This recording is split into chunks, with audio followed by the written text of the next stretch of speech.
अस्सलाम वालेकुम दोस्तों। आपके पेनी स्टॉक की सीरीज जो है उसमें आज एक अहम स्क्रिप्ट, जिसको हम पेनी स्टॉक तो नहीं हम कहते, बड़ा अहम स्क्रिप्ट बन गया है। हम नेटवर्क उसके साथ हाजिर हैं। तो उसका आज एक लेटर आया है जिसमें उन्होंने अनाउंस की कि वो अपने फाइनेंशियल्स डिक्लेयर करने जा रहे हैं।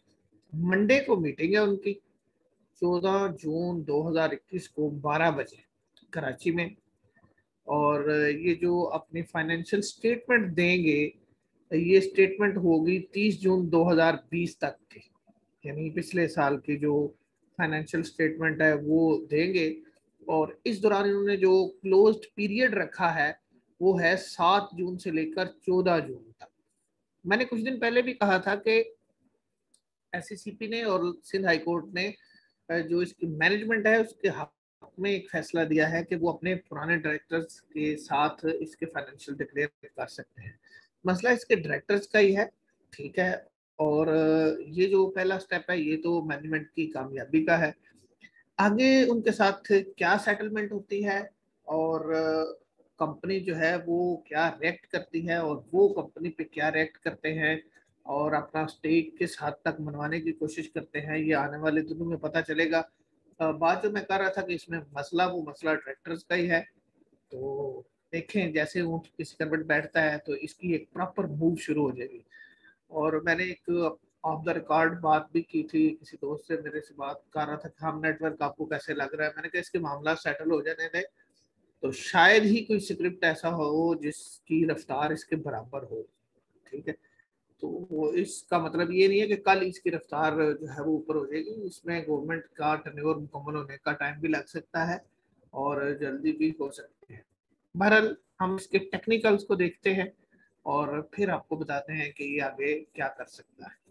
ये आपके सामने हम नेटवर्क का वीकली कैंडल स्टिक चार्ट है। अगर आपको याद हो तो पिछले साल इसने एक बड़ी शार्प मूव दी और चंद ही हफ्तों में ये एक अपसाइड की मूव लेता हुआ तकरीबन 17 रुपए को इसने टच किया, 18 के करीब।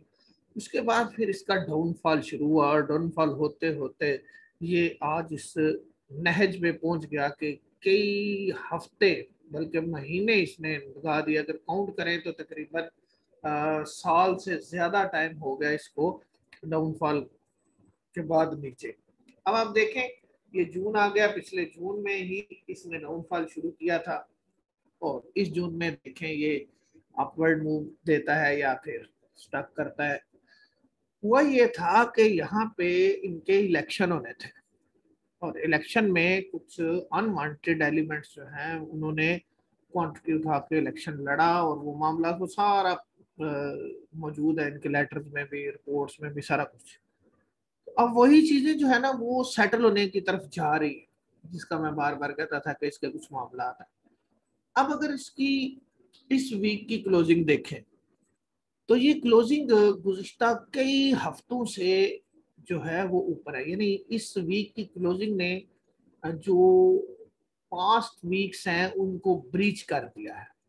इसका मतलब ये है कि मामलात जो है वो आ, किसी खुशाइंद पहलू की तरफ गामजन है। अगर कंपनी इसी तरह अपने मामलात में खुद कफील हो गई और अनवांटेड एलिमेंट्स जो हैं उनके साथ कोई सेटलमेंट हो गई तो फिर इसको वॉल्यूम से मसला नहीं है। फिर आप देखेंगे कि ये मूव किस तरह देता है और मेन स्ट्रीम में किस तरह आता है। बहरहाल आज की क्लोजिंग पिछले कई दिनों हफ्तों की क्लोजिंग से ऊपर है, जिसको आप टेक्निकल जुबान में थोड़ा सा ब्रेकआउट भी कह सकते हैं।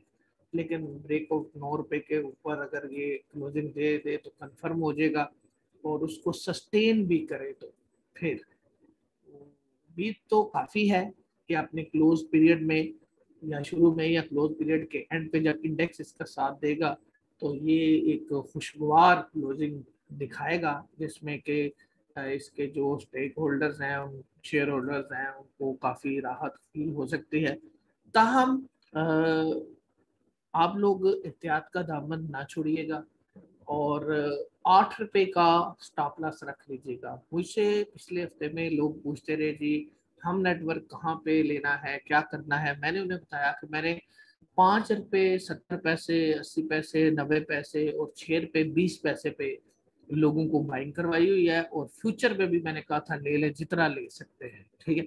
और फिर मुझसे पूछ रहे थे कि अब करना क्या है। मैंने ₹7.80 का स्टॉप लॉस बताया था कि ₹7.80 से अगर नीचे क्लोजिंग दे तो आपने एग्जिट करना है। लेकिन इसकी कोई क्लोजिंग भी ₹7.80 से नीचे नहीं आई, यानी इसने अपना स्टॉप लॉस क्लोजिंग बेस पे ब्रेक नहीं किया। तो इसका मतलब है कि स्टॉप लॉस को इसने रिस्पेक्ट करते हुए आगे की तरफ मूव दिया है। आने वाले दिन काफी अच्छे लग रहे हैं इस स्क्रिप्ट के। बहरहाल फिर भी टेक्निकल बुनियादों पे बगैर स्टॉप लॉस के काम मत कीजिएगा। और यहाँ एक बात मैं और भी करूँगा कि मैं जो पेनी स्टॉक्स की वीडियो बनाता हूँ वो टेक्निकल बुनियादों पे बनाता हूँ। मैं खुद भी पहले बाय नहीं करता, मैं आपके साथ ही बाय करता हूँ और प्रॉफिट टेकिंग करता हूँ। मेरे दोस्त भी ऐसे करते हैं। मेरे किसी दोस्त को कोई पता नहीं होता कि मैंने किस स्टॉक की वीडियो बनानी है, ठीक है। तो लिहाजा मार्केट में बाकी जो दोस्त जो भी PSX में काम करता है हमारे लिए काबिल एहतराम है। लेकिन आप लोग जब बाइंग करते हैं किसी पेनी स्टॉक में तो देख लिया करें कि मैंने बाइंग जोन कौन सा बताया और स्टॉप लॉस कौन सा बताया। ये नहीं कि एक कैप होने लगा और वहां आप बाय कर ले और स्टॉप हो जो कहेंगे आपने कहा था। मैंने तो किसी को नहीं कहा कि वहां पे बाय करो। मैं तो कहता हूँ कि जिस प्राइस पे ये मौजूद है अगर यहाँ आपने बाइंग करनी है तो ये स्टॉप लॉस है। तो अगर आप देखते हैं कि वो ओवर हीटेड हो चुका है, ऊपर जा चुका है, आपको छोटे टाइम फ्रेम पे कैंडल्स बता रही होती है, तो फिर वहां पे लोग प्रॉफिट टेकिंग कर रहे होते हैं और आप बाय कर रहे होते हैं। ये मार्केट है, यहाँ से बार बार नीचे आते हैं, बार बार मौका मिलता है। अगर आज मौका मिस हो गया तो दोबारा जब कोई स्क्रिप्ट नीचे आएगा और सपोर्ट लेगा तो वहां दोबारा स्टॉप लॉस के साथ आप बाई कर लीजिएगा। तो ये बाय सेल कॉल नहीं है, एक टेक्निकल एनालिसिस है जिसमें एक्सपेक्टेशंस होती हैं कि ये यहाँ पे अगर बाय किया जाए इस स्टॉप लॉस के साथ तो फला पॉइंट तक, टारगेट तक ये जा सकता है। कंफर्मेशन नहीं है, कितनी देर में जाएगा ये भी कोई कंफर्म नहीं होता। लिहाजा अपनी ट्रेड जो है वो आप अपने टेक्निकल्स के मुताबिक मैनेज किया करें। तो ये था आज का स्क्रिप्ट और उसका एनालिसिस। मिलते हैं एक नई वीडियो में, इजाजत दीजिए, अल्लाह हाफ़िज़।